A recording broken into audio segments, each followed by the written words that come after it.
Today we're going to talk about our paper, Discoupling Dynamic Salient Regions for Spatio-Temporal Graph Neural Networks, joint work with Andrei, who will co-present this event also, and with Marius Leordeanu. And this work was presented last week at NeurIPS. So what this presentation will actually be about, first we will try to motivate a little bit the usage of relational architecture, such as graph neural networks, for modeling visual data. Then we will try to introduce some concrete approaches that uses graph neural networks to model images or videos, and especially with a focus on image and video classification. And then Andrei will talk more about our paper, so what we try to introduce in our paper. Oops, Andrei, I don't think, oh, perfect. So the videos and visual data in general is not only about a collection of objects or entities in a scene. Equally important is to be able to also capture the interaction between those entities. And some of those interactions happening between nearby objects, but there are also some interaction between distant objects or entities.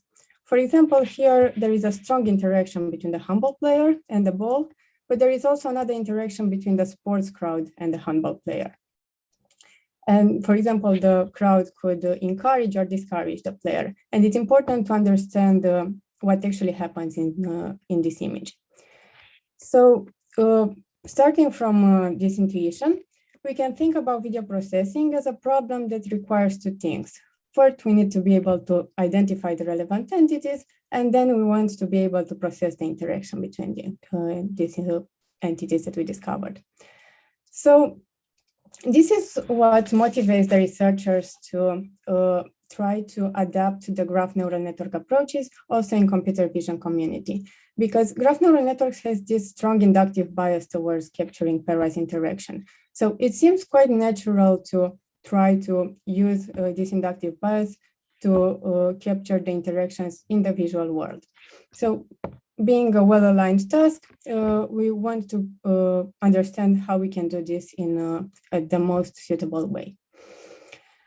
But the problem in the visual world is that nature doesn't provide us with this graph. In general, when we are looking at a scene, we don't see a graph. We see a bunch of pixels, but we don't have this graph. And also this graph is not even unique. I mean, given an image or a video, I can show you 3, 4 multiple graphs, and you can probably consider all of them equally good, because the quality of the graph depends on the downstream problem that you want to solve. There's not a ground truth one. And this is why when we want to apply graph neural networks in computer vision, we need to do in general 2 things. The problem is in general split into steps. First, we need to be able to extract the graph from the data, and then we want to process the information in this graph. And in general, we do this using graph neural networks. And regarding how we can extract graphs from visual data, there are 2 things that we need to take into account. First, we need to be able to extract the nodes, and then to decide how to draw edges or links between those nodes. And both problems are equally important, but in this presentation, we will focus more on the node creation, just because our paper focuses on how to create nodes from data.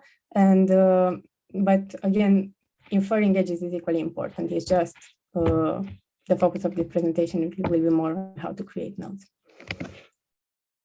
Good.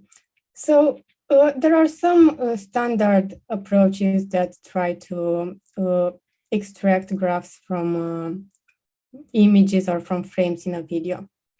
And we split them in 3 categories.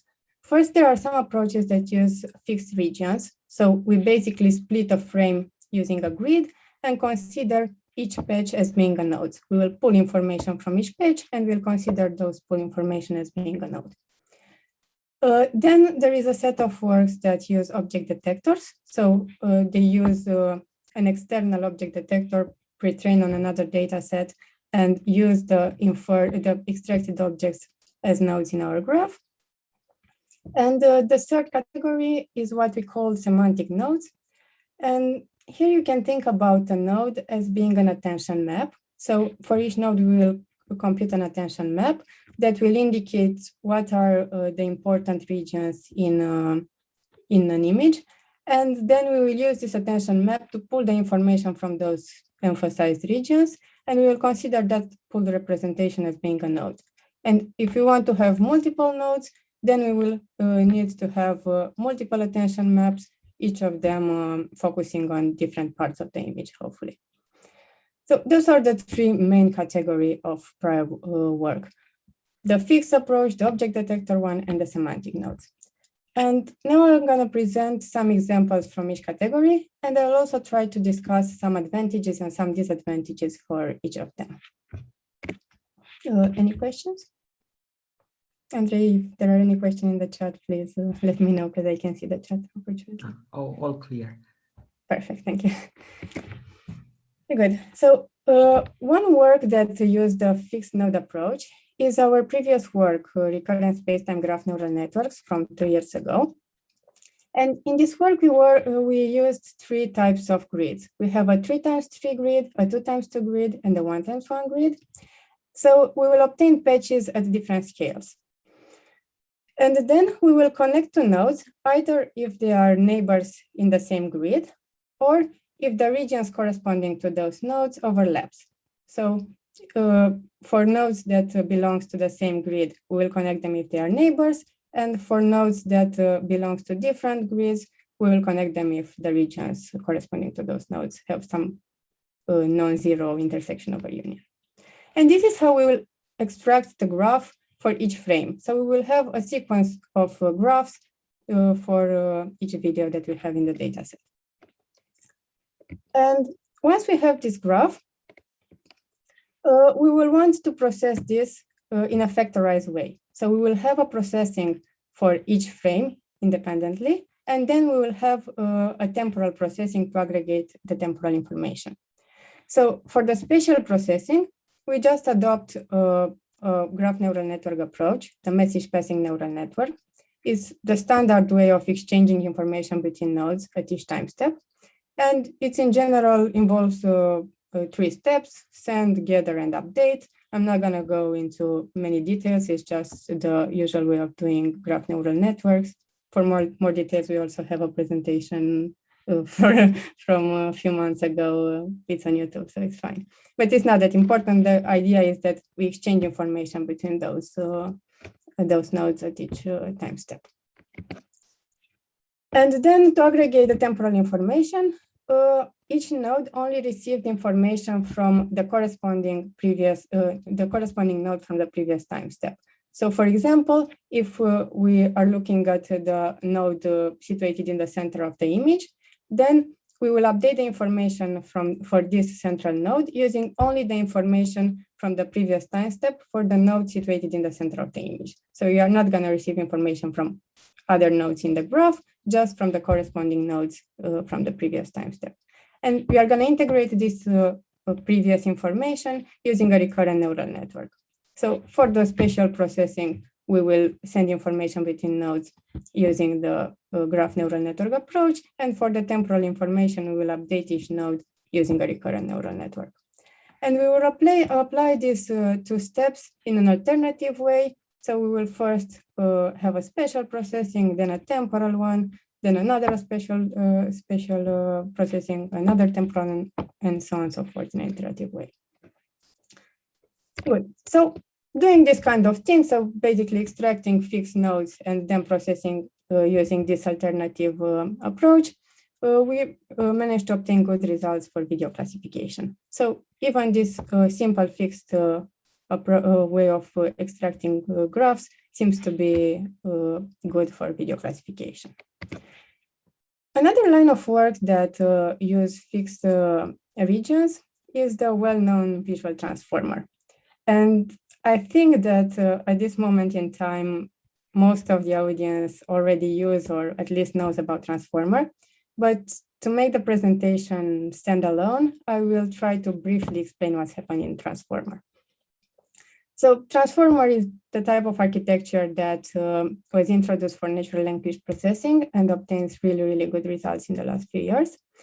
So the idea here is that we think about the sentence as a sequence of tokens, where each token is associated with a word.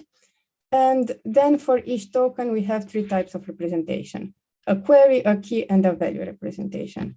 And we use different parameters to obtain those three representations.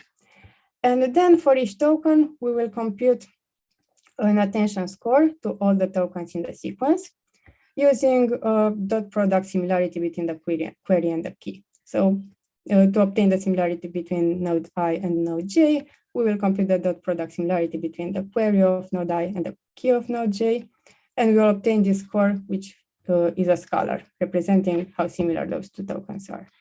And then we will aggregate, based on this attention score, the information from all the tokens, the value information from all the tokens. And in this way, we'll obtain an updated information for each node.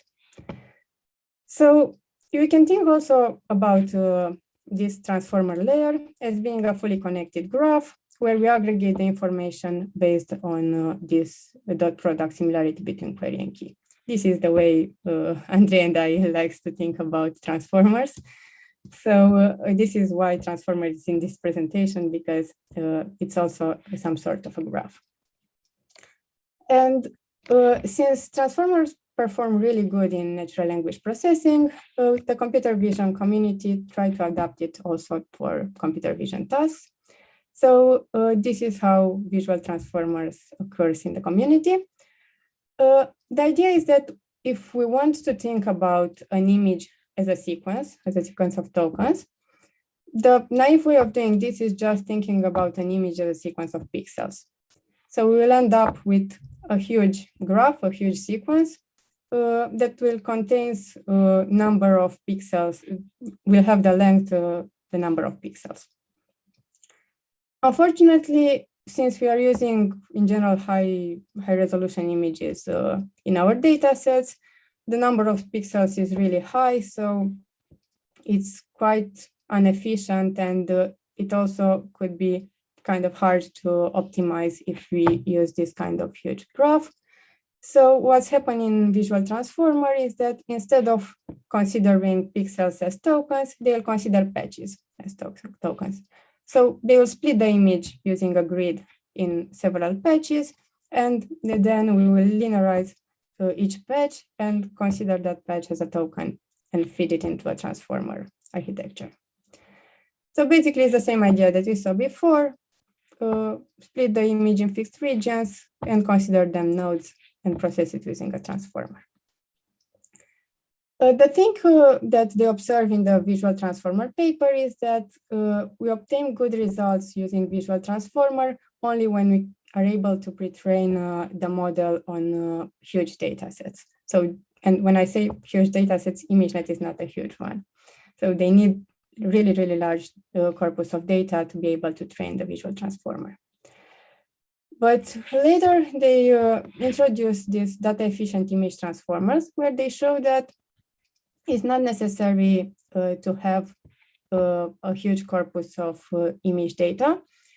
We can also train video transformer using smaller data sets, but we need some kind of distillation during training.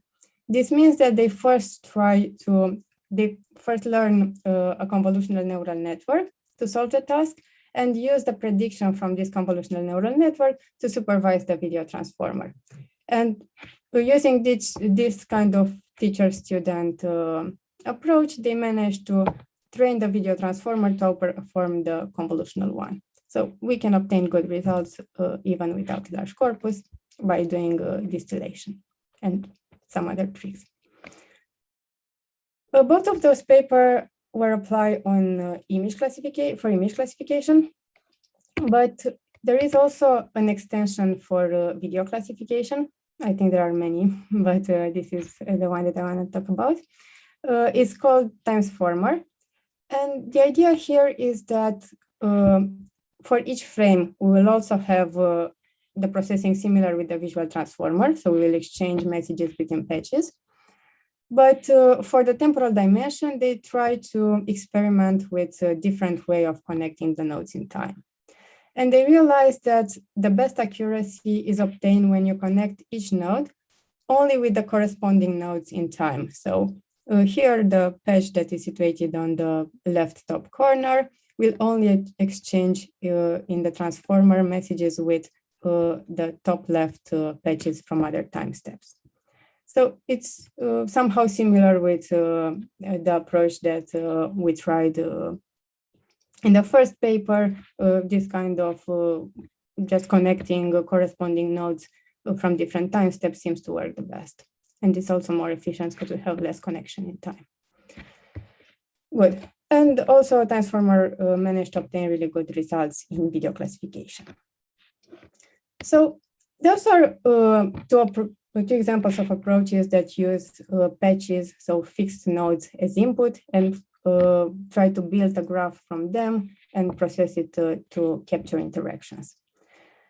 The advantage of using this very simple approach is that it's simple, first of all, and it works well.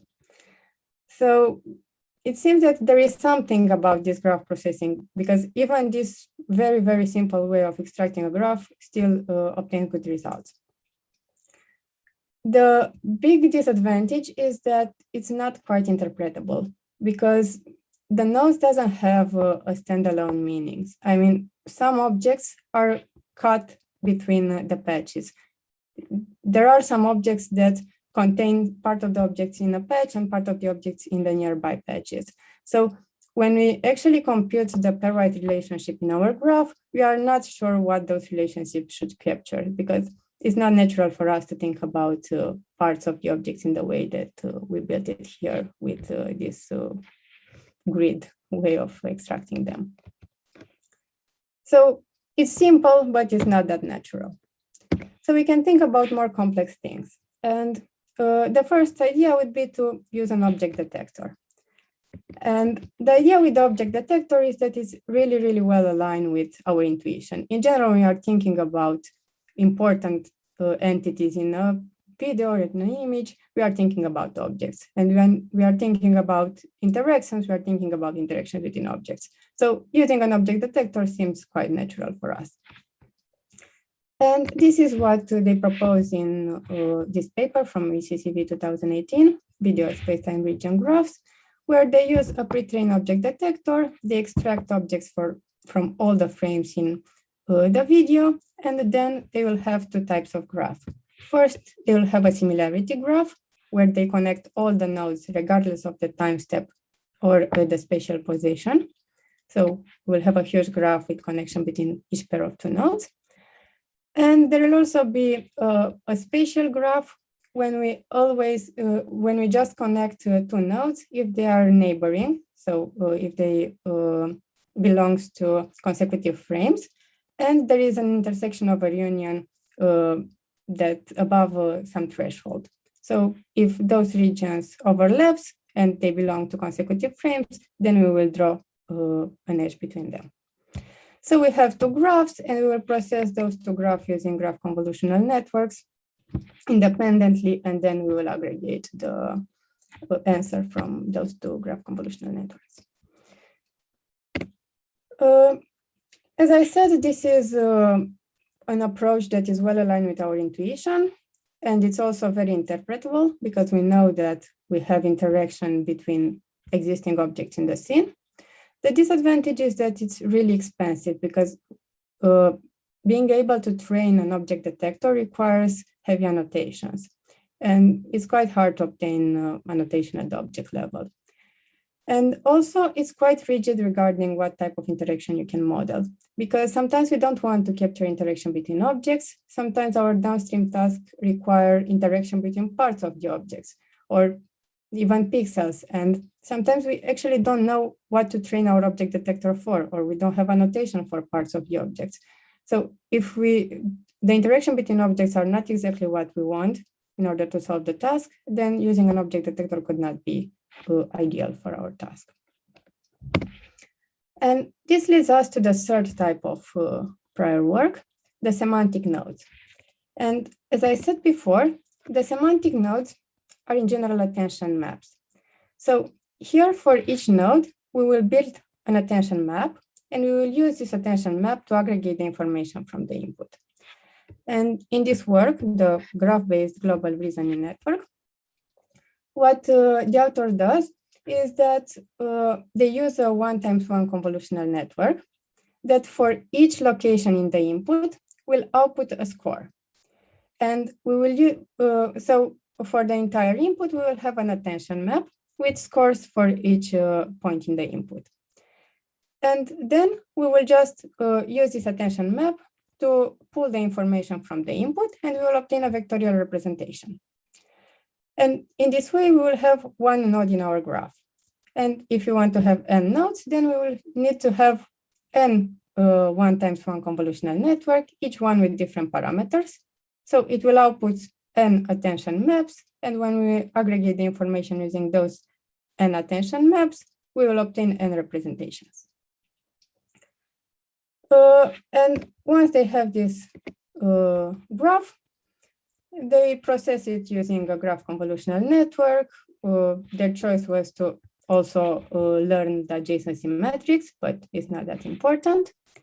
And after they process the interaction between those nodes, they project each node back into its original location. So basically, if we aggregate information from a certain part of the input, because this is what our attention map indicates us to do, then we will send this information back to the location where we extracted the information from. And this is only to obtain an output with the same dimension as the input. But again, the idea was to extract the nodes using some attention maps. The good part is that we actually learn how to extract those nodes. So those attention maps are learnable. So we can adapt the types of nodes that we want to infer using the final video classification score.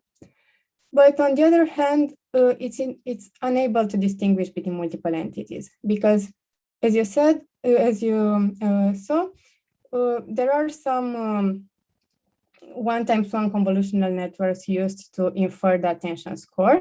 So if we have two identical objects in two different parts of the image, then this attention score will assign equal score to both objects because this is what the convolutional kernel does in general. It's translation invariant. So if we have two similar objects, it will associate equal score to both of them. So we are not able to distinguish between multiple entities from the same category. And if our problem actually requires to be able to capture interactions between different entities, these semantic nodes could fail. Good. So those are the three general prior approaches. The fixed nodes, the simple one when we just split the image into patches.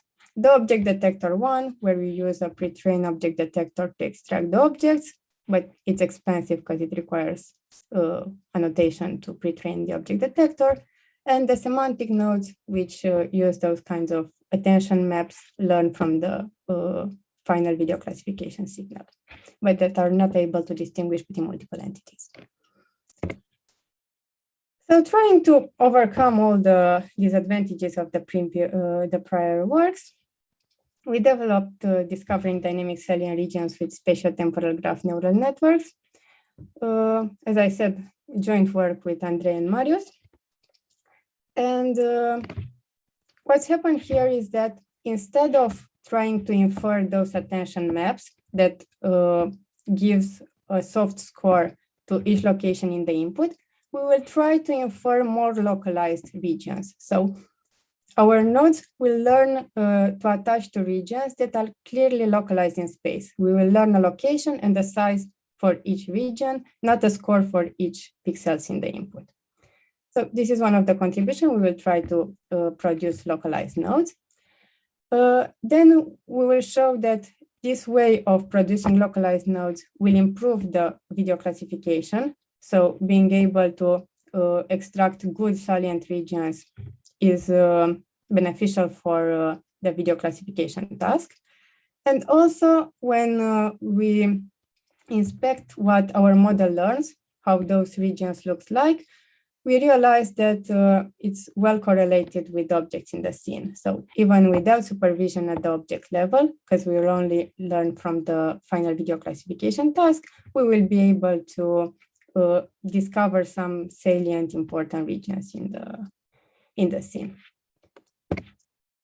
So what's the overall idea?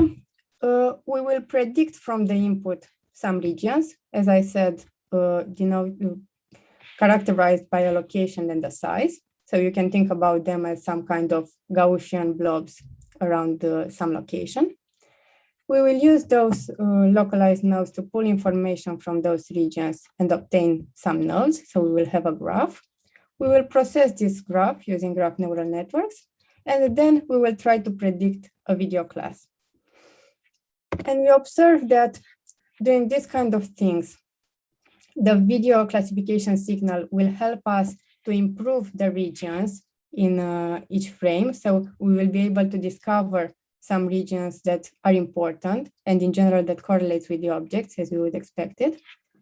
And then the fact that we improve those regions and we discover those important parts from our input will improve the final relational processing. So the video classification task we will have a better accuracy on the video classification task. So now I'm gonna send the mic to Andrei. Hope you're still there. But first of all, if there are questions about the first part of the presentation, I think this is a great moment.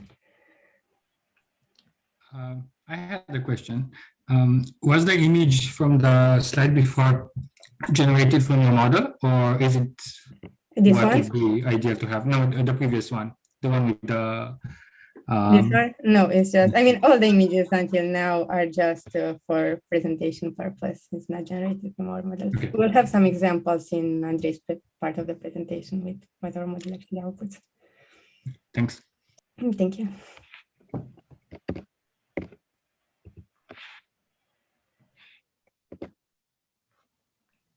Okay, so if there are no other questions, Andrei, can you?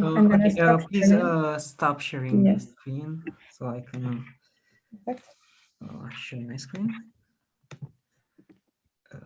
Just a second. It's all good. Can you see the screen? Yes, I don't hear you very well, but I don't know if it's just me. Can you hear me? Yes. Okay, so now let's see what's the main method that we proposed. So we start from feature maps given by a convolutional backbone. So in our method, we don't use the entire image, but intermediate feature map given by an backbone, such as ResNet. And we have such feature map for each time step. And now the goal is that for each frame to predict a number of n regions. And we want that the sum of the whole regions to cover well the entire image. So we predict the regions based on the whole image. And to do so, we first apply a few additional convolution layers. Then we predict a global representation for each node. What this means in the simplest case is that each node will be predicted by a different linear layer. And we do the same thing at each time step. So each node should have a representation at each time step. And to give the models a degree of consistency across time, we can use a recurrent net to process all the nodes across time.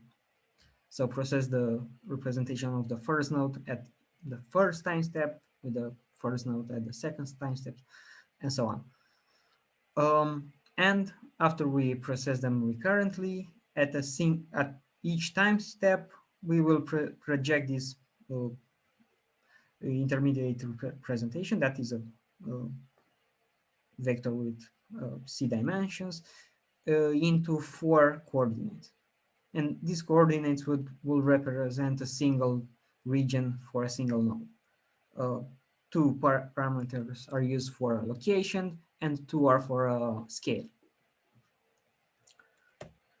But now our goal is to learn how to generate these parameters without having access to add notation at this level. So we don't have add notation bounding boxes, ground bounding boxes, or segmentation maps, or any kind of add notation at this level. So what we must do is we must use these parameters explicitly when we compute the features of the nodes, such that they could be optimized overall. And how we do that is by defining for each set of parameters a bilinear kernel. So just a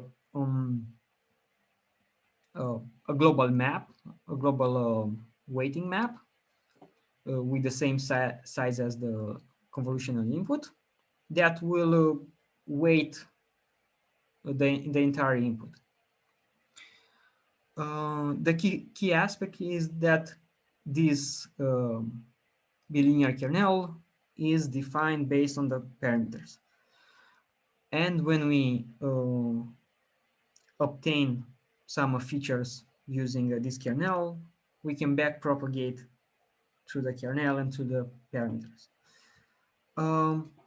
Again, this kernel is defined by the center, and by a size. In our formulation, we have an anchor point for each kernel, so such that we predict the position relative to this anchor point, and we could use this anchor point to have a bias in the regions. For example, we can bias them for going in a grid. But in most of our experiments, we actually don't use this. We start with the nodes all in the center of the image. So all the anchors are the same, are the center of the image. Okay, so how this works?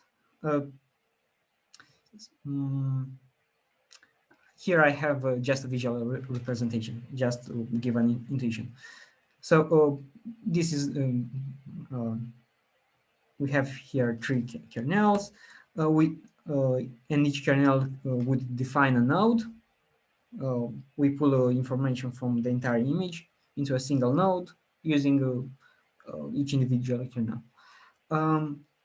The thing is that we can process the nodes and obtain a loss, and we can backpropagate the loss into the nodes and back into the kernel, and from the kernel back into the parameters.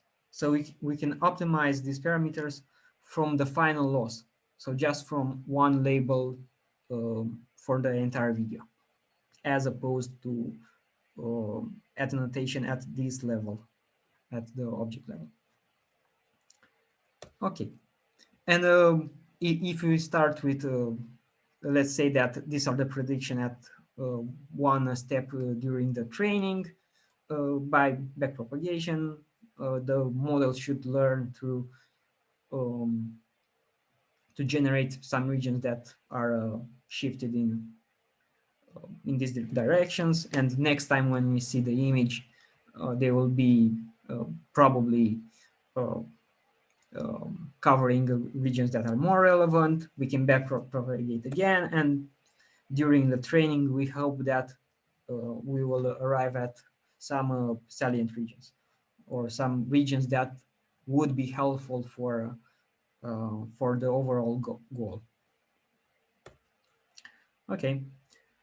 Again, this is the way that we extract nodes. Having some nodes, we can arrange them in a graph and use practically any spatio-temporal GNN or spatio-temporal transformer model if we want to. Here we use our prior work that Julia already presented. And after we process all the nodes with a GNN, each node should contain information that contains interaction or relation between the other entities in the image. And what we do is we project each node into a feature map at the position that from which we initially extracted the node. So if the node initially was extracted from the bottom of the image, we will project back into exactly the same region into a feature map. Adding all them up, we obtain a feature map with the same dimension as the input. And in this way, we can use the entire model as a module inside any kind of convolutional model or any kind of model that receives that gives a feature map. So any kind of ResNet or other models, we can use our method as an intermediate block. Okay. Andrei, can you wait a bit? Can you explain again? So K is a feature map, and you only take the part from corresponding to the blue, let's say, to the blue ball, and afterwards we rescale it to a dimension or so okay. So here we have a feature map. It is just a feature map at the input that has, let's say, 20 by 20 scale size. We use this kernel that is also 20 by 20 to weight the entire input, and we obtain a single vector. That vector will be a node. The GNN will process all the nodes, and each node will have additional information based on the relations with the other nodes, but it is again a single vector. And what we do is we multiply this vector with the initial kernel map. So if, for example, if the kernel map was uniform, it was just once, we will copy the entire vector in the whole matrix. But since it is not, we just we weight the vector across the spatial locations. So we spread the vector into a larger zone. Okay, thank you. Yeah, so basically each vector should go into a different zone, into a different region, and then we add them all. Yeah, each feature map here has the same dimensions.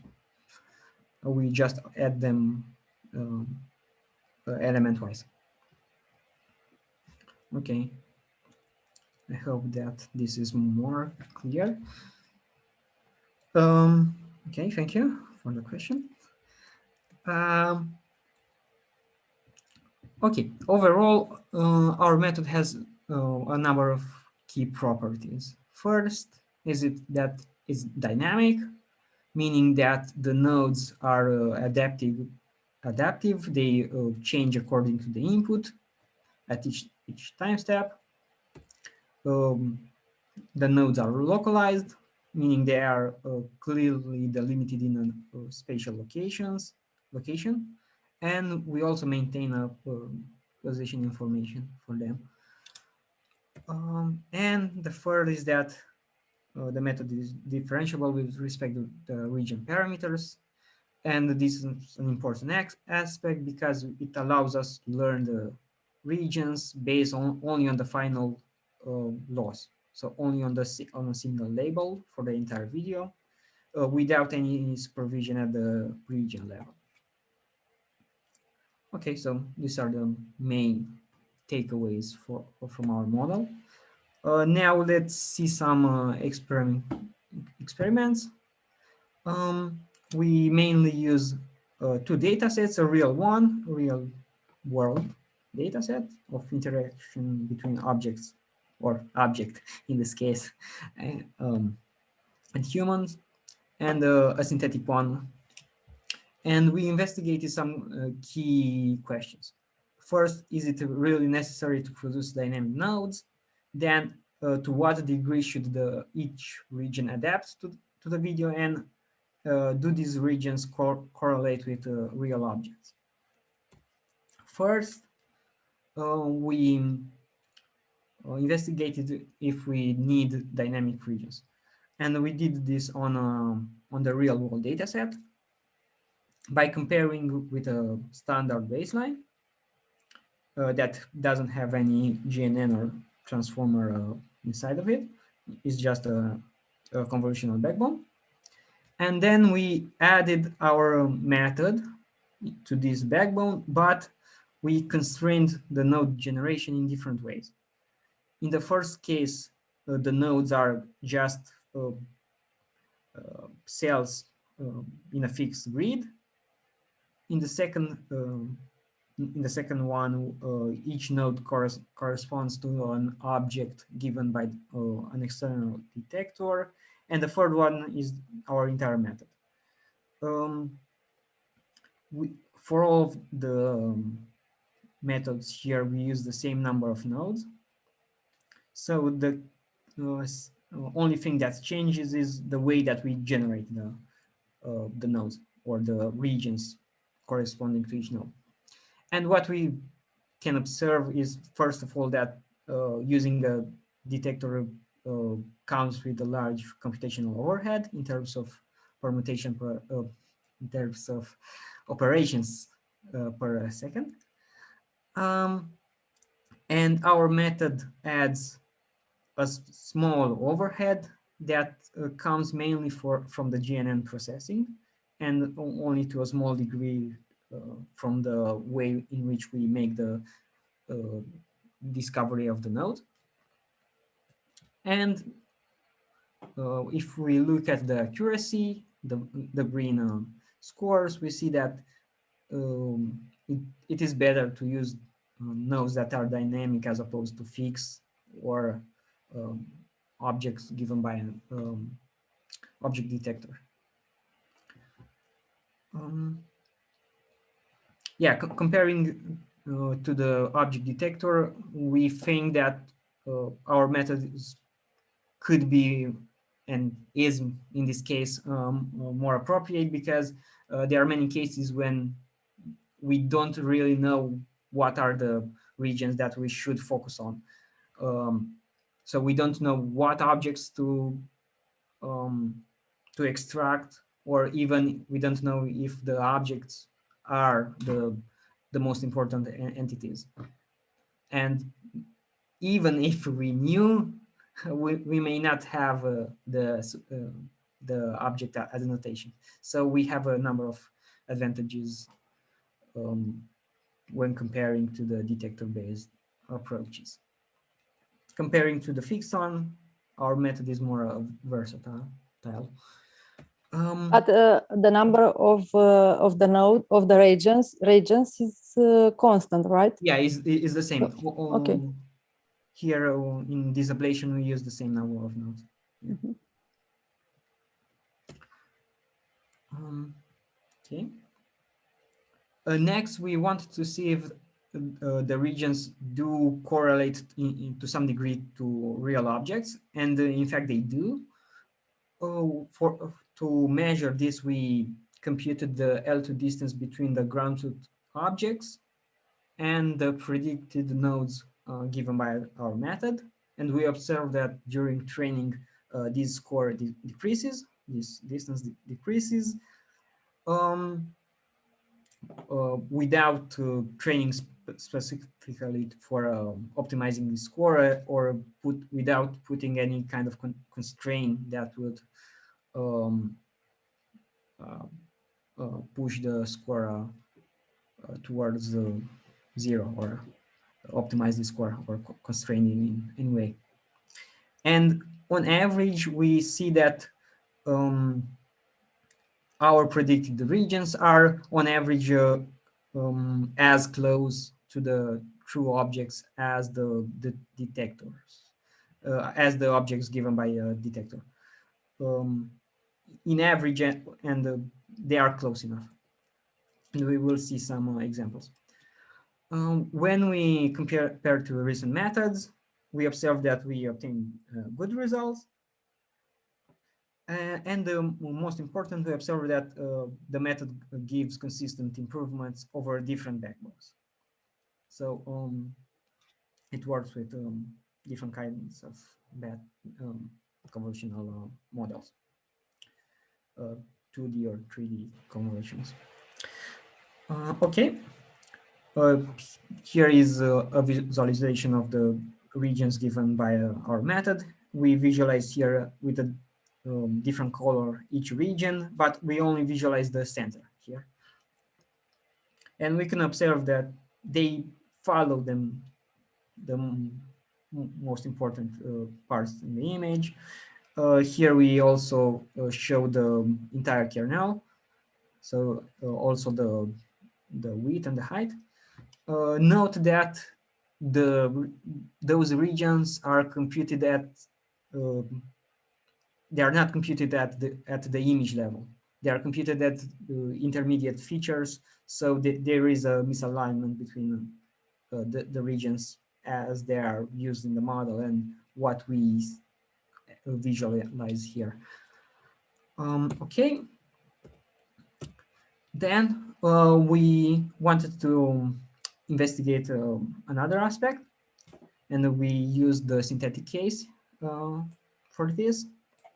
Here we use a data set where different digits are moving on a black background, and we have to detect or select the ones that are moving synchronously in the same way. And the task is defined as a classification task. Here we again did a similar investigation as before, where we use our method with the same GNN processing, but different kinds of generating the regions. In the first case, we optimize the regions only based on the entire data set. So here we started from regions that are all centered in the middle, and they across training they optimize on a grid because they only are optimized over the entire data set, but not on a specific video. And it obtains poor results. In the second case, we optimize according to each video, but not according to each frame. So the regions are not moving across the video, and the results are improving by a bit. And the third method is more different than the first two, is similar to what Julia presented in the beginning, that we called semantic models, similar to other prior works. Here, each node will take information from a global feature map. So here we represent only the features that of a single node. So here is just a single node.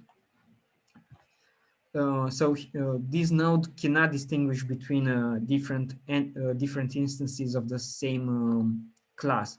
In this visualization, it cannot distinguish between the two 7 digits. And this may be a problem in different settings, such as this one that requires us to reason about all the entities, all the individual entities. And this results in a kind of poor final accuracy. And the final one is our entire model that adapts the nodes for each time step and each video, and each node is localized in a well-delimited region. And it has a better bias for modeling instances. Okay. So depending on the task and what we want to achieve, probably we need to one of the two models at the end. But in this case, there's a large gap between our model and the rest of them. Okay, so that was the model and our entire method. So in conclusion, we propose the spatial-temporal GNN that learns to predict localized nodes. Each node is adapted for the current video and current frame. And this method enhances relational processing of videos and produces good results, superior results. And we show that the discovered regions do in fact correlate with objects. And this is achieved without using any kind of supervision at the region level. Okay, so this is our main method. If you have any questions or suggestions, we'll be happy to hear them.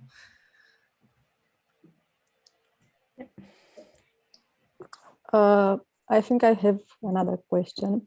So you said that the salient regions correlate with the objects. Did you measure this, or is that just a qualitative result? We measure the distance, the average. We measure the distance between the predicted regions and the ground truth objects. Okay. And we've seen that on average the distance decreases. So okay, there is a correlation there that is learned. So usually how many objects are there in those data sets per video? In the data set that we used here, there are just a few objects, 2 or 3 objects and a human or a hand. Okay, and what happens with the rest of the regions that doesn't have an object attached to it, let's say, or so what is the general behavior if you notice? Generally, the regions cluster on the existing objects. Yeah, in my opinion, it creates some kind of redundancy. I mean, it just creates a backup for the other regions. Yeah, it will be interesting to extend or think more about this. Maybe we could assign different number of nodes dynamically based on the complexity of the scene. But yeah, that's another. Yeah, what we observe quantitatively is that when we increase the number of regions, the performance doesn't decrease. So it seems that if we have less number of nodes than the number of objects in the scene, the performance decreases. So it's not enough to have less nodes. But when we increase the number of nodes, the performance reaches a plateau. So it doesn't decrease the performance, but it's just stay there. And it adds some computational overhead. Yeah, the number of parameters scales a little bit with the number of nodes. So we rather prefer to keep the number of nodes small. I was wondering if it is some kind of way, if you can use this method to do some kind of object detection. I don't know. So if you can use, dacă poți să-ți dai seama dacă un nod stă peste un obiect sau nu. Yeah, this is something that we talked about after submission, to be honest, if you can actually understand when an object is associated with, when a node is associated with an object or not. So something like predicting a confidence score or inferring something like this, but it was just at the level of discussion. So I don't have any experiments in this regard, but yeah, it's a nice thing. Yeah, maybe don't use the node if the confidence is low. Yeah, exactly. But in the beginning, you said that you're not interested only in objects, right? You'd be interested in the background, for example, just to understand the scene, right? So yeah. I The thing is wanted to that ask, we don't know exactly what is beneficial or not for the downstream task. That's the main problem. Sometimes maybe it's okay to also have a node for background. Sometimes it's not. I had another question. Maybe you covered this, but I got lost in the details. Do you have a specific cost that would encourage nodes not to cover the same region, not to follow the same object around, or do they just disperse? No, we don't have. The only loss is the cross entropy with the target label. That is the only cost that we have. We tried different constraints, but we didn't find them useful. For example, the nodes should not overlap. Yeah, in general, the behavior that we observe when we try to constrain the nodes not to cover the same object is that they end up being on a grid, because this is the trivial solution for that contrast. Yeah, if we don't design that constraint well enough, we usually get a trivial solution that is not really useful. Yeah. But I understand that you don't have a problem with this, right? With all the nodes collapsing to the same region or something like that. They are not collapsing. If there are more nodes than objects, they do cover this the same overall region, but they are not exactly the same. But it could help in redundancy, right? But it's not a problem, at least. Thanks and congrats! Really great work you did. Yeah, okay, thank you.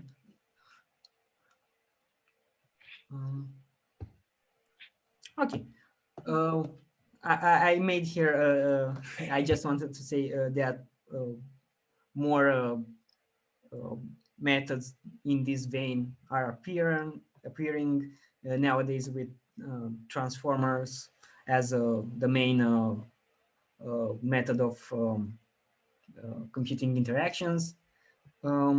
So I think that it's a exciting and developing direction for sure. Here, for example, they use they also adapt the nodes used in a transformer such that they don't use all the nodes in inside the patch, inside the grid, but only some that are relevant.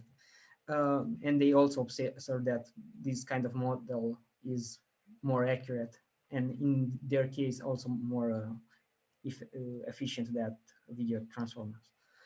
But yeah, just we wanted to say that it's an exciting direction.